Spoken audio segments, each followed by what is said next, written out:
Well, for my commentary tonight, I have a question for the politicians. Okay, it's a rhetorical question. Of course, you're welcome to respond.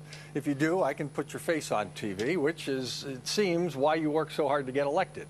But I don't really expect an answer from you. I know you're busy. So many TV cameras, so little time. In fact, I've been feeling a bit sorry for you. For those of you guys out there not on TV, you have no idea how hard it is to remove this studio makeup. But okay, back to my question. You politicians have been around TV so much this week. Have you had time to watch the news? I mean, not about yourself, but about the world. You know, the news about Dubai, about Greece, about Spain, about Ireland, about the Czech Republic, Bulgaria, Hungary, the Baltic states, Ukraine. Have you seen any of it?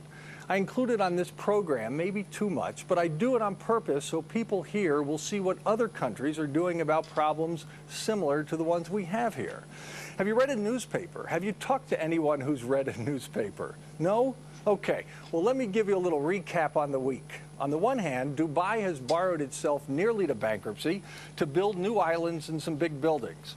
Greece is in the toilet with the EU because of corruption, politics, and a budget that apparently was drawn up on a cocktail napkin. Sound familiar? Spain, with 20% unemployment, just can't stop itself from spending. Even the US and the UK got their hands slapped by a ratings agency because they're screwing up their finances. Now, on the other hand, there's Ireland, Bulgaria, and the Baltics. They're serious, very, very serious these days about agreeing, cutting, and balancing. Then there's Ukraine. We all know about Ukraine, right? Well, they have now no choice but to go to a street corner, hat in hand, and beg the IMF, out of either kindness or fear, to come back, please come back, and toss a couple $2 billion their way. No, you haven't read about that all week? Well, you've been too busy? That's a shame, because there are lessons here to be learned, not from history. You don't need to go back that far or even read a book. Just look around, just read the papers.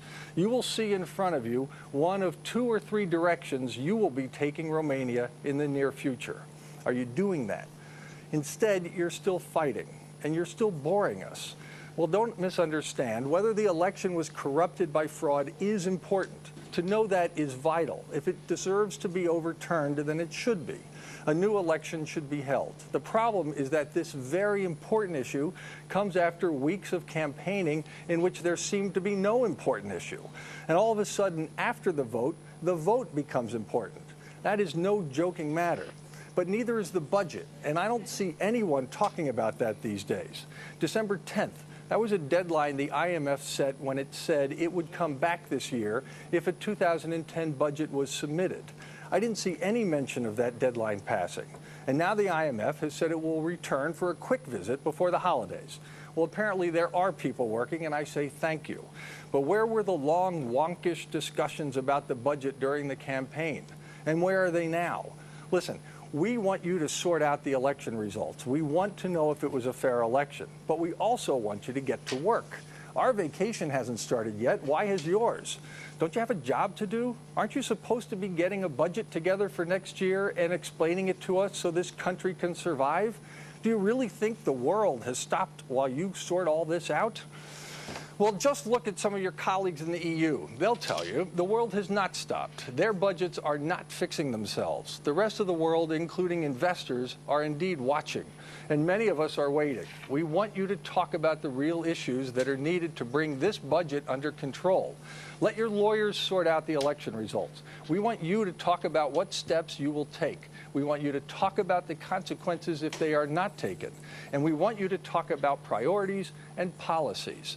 Yes, I know it's less exciting than calling people names. It takes more work. But at least I can assure you that if you did that, you'd still be on TV. And that's my commentary. We would like to read yours. You can send it here to the Frank Show at tmctv.ro. And that's the show for tonight. To find this week's interviews, visit www.money.ro or tmctv.ro. Or you can watch the replays of the week's program starting at 12:30 Saturday afternoon, 1 o'clock in the afternoon on Sunday.